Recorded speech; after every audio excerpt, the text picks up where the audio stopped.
राष्ट्रीय परिवर्तन मोर्चा के समर्थन में भारत मुक्ति मोर्चा एवं बहुजन क्रांति मोर्चा की मंडल स्तरीय महारैली का आयोजन किया गया। आजमगढ़ सगड़ी विधानसभा क्षेत्र के नुत्तुपुर अंजान सहित स्थित कारगिल शहीद रामसमूह यादव स्मारक स्थल पर रविवार को राष्ट्रीय परिवर्तन मोर्चा के समर्थन में भारत मुक्ति मोर्चा एवं बहुजन क्रांति मोर्चा की मंडल स्तरीय परिवर्तन महारैली को संबोधित करते हुए राष्ट्रीय अध्यक्ष वामन मेश्राम ने कहा कि आजादी के 75 वर्षों के बाद भी सभी धर्म और वर्गों समुदायों जाति लोगों को उनकी संख्या अनुपात में शिक्षा, नौकरी, रोजगार, स्वास्थ्य, राजनीति में हिस्सा नहीं मिला। भारतीय जनता पार्टी ने केवल 15% लोगों को खुश करने का काम किया है। हमारा गठबंधन 403 सीटों पर अपने बलबूते पर चुनाव लड़ेंगे और योगी सरकार को उखाड़ फेंक देंगे। पूंजीपतियों की सरकार होने के नाते जहां कोविड-19 में देश की जनता भूखमरी के कागार पर पहुंच गई, वहीं देश का पूंजीपति 12 लाख करोड़ रुपए लाभ कमाया है। जब तक भाजपा की सरकार रहेगी, गांव गरीब का उत्थान नहीं होगा। वही मंच पर मौजूद भारत परिषद के प्रदेश महासचिव बेचू यादव ने वामन मेश्राम से मुलाकात कर गांव सरकार पर चर्चा करते हुए लागू कराने की मांग की, जिस पर वामन मेश्राम ने आश्वासन देते हुए कहा कि हम गांव सरकार को लेकर निश्चित रूप से इस पर चर्चा करेंगे और समाज हित में यह लड़ाई को आगे बढ़ाएंगे। मंडली रैली को बिंदेश्वरी प्रसाद सोनी, शमीम आम बहादुर शास्त्री, हरेंद्र मौर्य, हजारी लाल चौरसिया, अवधेश यादव, शिववचन राम, आरपी यादव, माया शंकर, कौशल, चुन्नीलाल प्रजापति, अभिमन्यु कुमार, कुसुम राव, राजेश यादव, अभिमन्यु यादव, ईश्वर नरेश यादव आदि लोग उपस्थित थे। कार्यक्रम में महिलाओं की उपस्थिति उत्साहवर्धक रही। पूरा परिसर खचाखच भरा रहा। रैली से मोर्चा के लोग काफी उत्साहित दिखे। वहीं कार्यक्रम के दौरान शहीद परिवार के तीनों शहीदों के परिजनों को अंगवस्त्रम देकर राजनाथ यादव, बिरजू पटेल, शशिकला यादव को सम्मानित किया गया। किसी एक विधानसभा के लिए नहीं है ये। उत्तर प्रदेश में 18 मंडल है। 18 मंडलों में ये रैलियां हो रही है। 18 मंडलों में रैलियां हो रही है और डेली हो रही है। हमने तो नहीं देखा बड़ी से बड़ी कोई पार्टी डेली मंडलीय कोई रैली कर रही है। बहुत काला धन है उनके पास में, मगर कर नहीं पा रही है। धन है, जन नहीं है। उनके पास काला धन है, जन नहीं है। हमारे पास धन ही नहीं है किसी भी प्रकार का, जन है।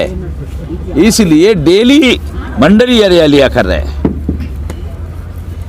सर, आजमगढ़ में समाजवादी पार्टी के गढ़ है, इतनी बड़ी रैली यहाँ पर।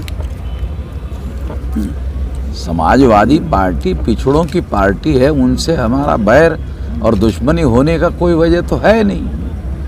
एक समय था कि जब 13 स्टेट में 140 जिलों में वामसिफ संगठन था, तब काशीराम जी ने मुलायम सिंह जी को मुख्यमंत्री बनवाया था।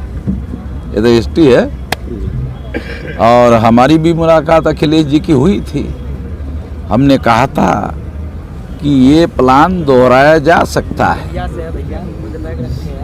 ये प्लान दोहराया जा सकता है। जब काशीराम जी ने मुलायम सिंह जी को मुख्यमंत्री बनवाया था तो यूपी में ये नारा लगा था, मिले मुलायम काशीराम और हवा में उड़ गया जय श्री राम।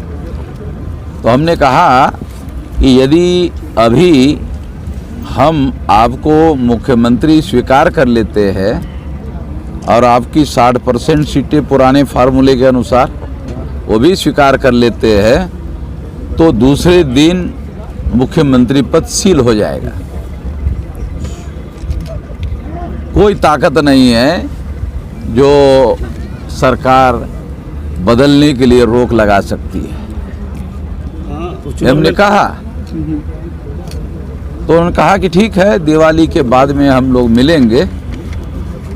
तो दिवाली जाकर के और भी कुछ वाली आ गई है, चली गई है। पता नहीं कि वो मुख्यमंत्री क्यों नहीं बनना चाहते, हमें समझ में ही नहीं आ रहा है। हमारे बगैर तो बनने की संभावना मोर्चा सर आने वाले 22 खड़े कर रहा है। मोर्चे के ही प्रत्याशी रहे। इसमें 31 पार्टी के लोगों ने जब बनाया तो पार्टियां 31 थी। कल जौनपुर में भी एक आदिवासी आदमी आया, कहा कि हमारी भी पार्टी है राष्ट्रीय, हम भी इसी पार्टी में आना चाहते हैं। तो अब बढ़ते जब 37 पार्टी हो गई है। पूरे प्रदेश में कितनी सीटों पर आप लड़ना चाहते हैं? हम अकेले ही ये जो बहुजन मुक्ति पार्टी है उसको हम लोगों ने समर्थन दिया है। हम किसी राजनीतिक दल के वामन मेश्राम सदस्य नहीं है।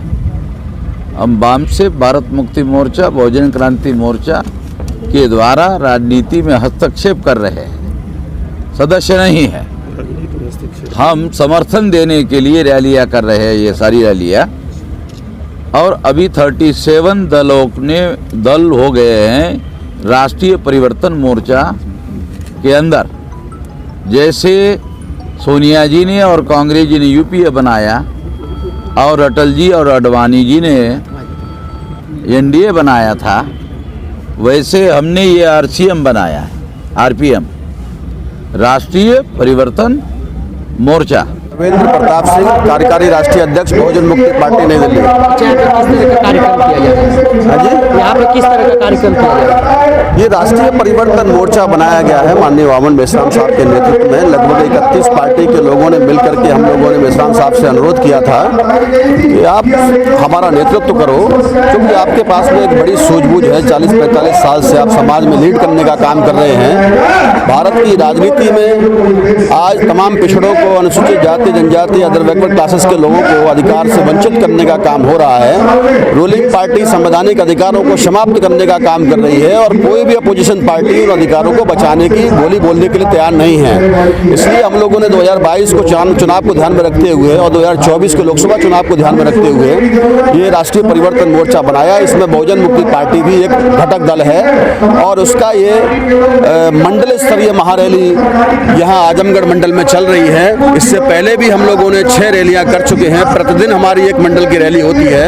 13 तारीख को यह महारैली हमारी सबसे पहले कानपुर में हुई। उसके बाद में 14 तारीख में हम झांसी पहुंचे। उसके बाद 15 को बांदा के बाद 16 को इलाहाबाद, 17 तारीख को हम लोग जो है वाराणसी के जौनपुर में पहुंचे, 18 तारीख को इस तरीके से, और आज ये आपके यहाँ पर आजमगढ़ में ये रैली चल रही है। देखिए, मेश्राम जी से बात हमारी हुई है। मैंने उनसे गांव सरकार के बारे में जिक्र किया कि आप भी संवैधानिक लड़ाई को लड़ रहे हैं, संविधान की तरह लोगों को जागरूक कर रहे हैं, और हमारा भी संगठन जो भारत परिषद है ये भी गांव सरकार के मुद्दे को लेकर लड़ाई लड़ रहा है। तो हम चाहते हैं कि इस मुद्दे को भी अपने एजेंडे में आप लावें। तो उन्होंने कहा है कि आप लिखित रूप से अपने ये पर दीजिए, पैड पर लिख के दीजिए, और हम इसको अपने मोर्चे में जो है इसको एजेंडे में इसको लाएंगे और गांव सरकार के मुद्दे को उठाएंगे। क्या लगता है कितना सहयोग हो पाएगा वामन मेश्राम? बिल्कुल, वामन मेश्राम एक बहुत ही क्रांतिकारी और अच्छे सूझबूझ के लीडर हैं जो हमेशा संविधान के तहत लोकतंत्र की बात हमेशा करते हैं, और मुझे विश्वास है कि अब गांव सरकार के मुद्दे को निश्चित रूप से उठाएंगे इसको।